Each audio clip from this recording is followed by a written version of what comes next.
कुछ प्लांट्स देखने में बहुत ही खूबसूरत होते हैं और प्राइस भी थोड़ा सा हायर साइड में होता है। उनको खरीदने में डर लगता है, कहीं हम इनकी केयर ना कर पाए, खराब हो गए तो फिर सारे पैसे वेस्ट जाएंगे। तो आज हम इन दो प्लांट्स फिलोडेंड्रॉन बर्किन और पिट्टोस्पोरम जो देखने में बहुत ही खूबसूरत है, उनकी देखभाल के बारे में बात करेंगे। Hi and welcome to my channel Earth the flavours of life.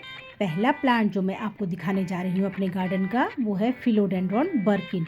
बहुत ही खूबसूरत प्लांट है और 250 से 350 की रेंज में नर्सरी में आसानी से मिल जाता है। जितना दिखने में ये खूबसूरत है उतना ही ये इजी टू केयर प्लांट भी है। इसकी डार्क ग्रीन लीव्स और लीव्स में वाइट कलर की स्ट्रिप्स होती हैं और शाइनिंग इनकी लीव्स में होती है। दिखने में बहुत ही खूबसूरत लगती हैं और इन प्लांट्स को ज़्यादा केयर की बिल्कुल भी ज़रूरत नहीं होती है। अगर आपके पास कम टाइम है और आप अपने प्लांट्स को ज़्यादा समय नहीं दे सकते तो ये आपके लिए एक बेस्ट चॉइस हो सकती है। सॉयल मिक्सचर की बात करें तो सबसे पहले इसकी सॉयल वेल ड्रेन होनी चाहिए। 30% sand, 30% cow dung compost, 30% garden soil और 10% में कोयले के छोटे छोटे पीसेस और नीम की खली आप मिला सकते हैं। इस तरह के कोयले के पीसेस अगर आपको मिल जाएं तो इसके मिक्सचर में हमको मिला लेना चाहिए। बर्किन के प्लांट में हर नोड पार्ट से रूट्स भी निकलती हैं। जिस तरह मनी प्लांट में एरियल रूट्स होती हैं, उसी तरह इसमें भी एरियल रूट्स पाई जाती हैं और इसका प्रोपगेशन बहुत ही इजी होता है। 4 साल से मेरे पास ये प्लांट है और मैंने 1 से 2 प्लांट बना दिए हैं। आज भी मैं आपको इसकी कटिंग करके दिखाऊंगी और नया प्लांट बनाऊंगी। इसके लिए जो प्रूनर मैंने लिया है उसको मैंने अच्छी तरह से स्टेलाइज कर दिया है और टिप से मैंने इसको काट दिया है। पत्तियाँ देखिए कितनी खूबसूरत इसकी लग रही हैं। और मैंने जो इसके लिए मिक्सचर बनाया है बिल्कुल वेल ड्रेन मिक्सचर है और इसमें मैंने काफ़ी क्वांटिटी में सैंड के साथ साथ धान की भूसी जो है राइस हस्क मिलाया है, ताकि अच्छे से इसकी जो जड़ें हैं वो ब्रीथ कर सकें। देखिए नीचे से छोटी छोटी 2-3 रूट्स भी इसमें निकली हुई हैं, एरियल रूट्स। अब नीचे मेरे पास फंजीसाइड थोड़ा ख़त्म हो चुका है और रूटिंग हार्मोन भी नहीं है, तो मैं यहाँ पर थोड़ा सा एलोवेरा जेल इसमें लगा रही हूँ और अब मैं इसको इसके अंदर लगा दूँगी। अब कुछ टाइम तक मैं लगभग 2 दिन तक मैं इसमें वाटरिंग नहीं करूँगी, क्योंकि सॉइल में थोड़ा सा मॉइस्चर है। आजकल हमारे यहाँ बारिश हुई है तो ये पॉट का जो मिट्टी है वो थोड़ी सी गीली है।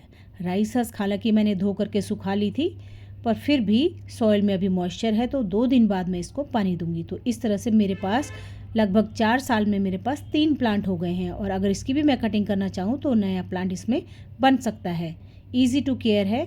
सनलाइट रिक्वायरमेंट की बात करें तो इसको पार्शियल शेड बहुत पसंद है। गर्मियों में ये ज़्यादा गर्मी नहीं सह सकता, आप इसमें मिस्टिंग कर सकते हैं। अदरवाइज़ ये बहुत हार्डी प्लांट है। अगर आपके पास ज़्यादा धूप नहीं आती है तो आप आराम से इसको चला सकते हैं। इंडोर भी आप इसे रख सकते हैं, लेकिन 10-15 दिन के अंतराल में आपको इसको बाहर रखना पड़ेगा, ऐसे एरिया में जहाँ पर छन छन के धूप आती है। अगला जो ये प्लांट है बहुत ही खूबसूरत वेरीगेटेड पत्तियों वाला, इसके टिप्स में वेरिएशन होता है, जिसे हम पिट्टोस्पोरम के नाम से भी जानते हैं। कुछ लोग इसे जैपनीज़ मॉक ऑरेंज भी कहते हैं। अब देखिए इसमें बसंत का मौसम आ रखा है तो नई ग्रोथ इसमें आने लगी है। टिप्स में देख रहे होंगे आप, छोटी छोटी नई ग्रोथ आ रही है और इसकी ग्रोथ कुछ इस तरीके से आती है कि यहाँ से ही 3 से 4 ब्रांचेज इसमें फूटती हैं और एक वर्ल में इसकी पत्तियाँ निकलती हैं। ये देखिए इसकी न्यू ग्रोथ दिखाई दे रही है। इसमें फ्लावरिंग भी होती है। छोटे छोटे लेमन येलो कलर के फ्लावर इसमें आते हैं। कुछ इस तरह से देखिए इसमें नई ग्रोथ आती है। इस वाले प्लांट में देखिए आप, इस तरह से ब्रांचेस 3 या 4 ब्रांचेस वहाँ से फूटती हैं और फिर उसके बाद एक वर्ल में लीव्स अराइज होती हैं। हालांकि मेरे पास ये प्लांट 3 से 4 साल हो गए हैं, लेकिन बड़ा भी काफ़ी हो गया। अभी इसमें फ्लावरिंग आई नहीं है, जब कभी आएगी तो मैं आपको ज़रूर दिखाऊंगी। अदरवाइज़ ये फोलिएज के लिए ही लगाया जाता है। आप इसे ज़मीन में भी लगा सकते हैं, गमले में भी लगा सकते हैं, हैज के तौर पर भी हम इसको लगा सकते हैं। कई सारे पर्पज़ ये हमारे पूरे करता है और ये आप शेड लविंग ये प्लांट आप इसे कह सकते हैं। 1 से 2 घंटे की धूप अगर इसे मिल रही है तो वो इसके लिए सफिशेंट है। छन छन के मिलती हुई धूप में इसके वेरिएशन भी ठीक रहते हैं और ये अच्छी ग्रोथ करता है। हमारे यहाँ आजकल 1-2 दिन से बारिश हो रही है, इस वजह से थोड़ा इसकी सॉइल गीली है। सॉइल की बात करें तो वेल ड्रेन सॉइल में मैंने इसको लगा रखा है। कोई इसमें हमने इस तरह का कुछ भी नहीं डाला है। सिंपल जो गार्डन सॉइल है उसमें मैंने इसको लगा रखा है और ये देखिए इस तरह से इसमें ब्रांचिंग हो रखी है। बोनसाई के लिए भी ये एक परफेक्ट ऑप्शन है। तो ये भी प्लांट आप अगर लगाना चाहें तो इसको भी आप लगा सकते हैं। बहुत इजी टू केयर ये प्लांट है। छोटा सा प्लांट मैं इसका लेकर आई थी, लगभग 250 से का मैंने इसको ख़रीदा था। ये मार्केट में नर्सरीज़ में आपको 250 से 350 की रेंज में आराम से मिल जाएगा। ये डिपेंड करता है प्लांट की हाइट कितनी। ये देखिए वेल ड्रेन सॉइल इसके लिए इसको ज़रूरत पड़ती है। साल में सिर्फ 2 बार आप इसे फर्टिलाइज़ करिए, उतना ही इसके लिए सफिशेंट होता है। तो आज मैं इसको फर्टिलाइज़ करूँगी। साइड से थोड़ी सी मिट्टी हटा देंगे गुड़ाई करके, और उसके बाद इसमें सिंपल काव डंग कंपोस्ट इसमें डाली जाएगी। कंपोस्ट जब भी आप लें तो ये ध्यान रखें कि वो अच्छी तरह से सड़ी हुई हो। ये रूट्स इसकी दिखाई दे रही हैं।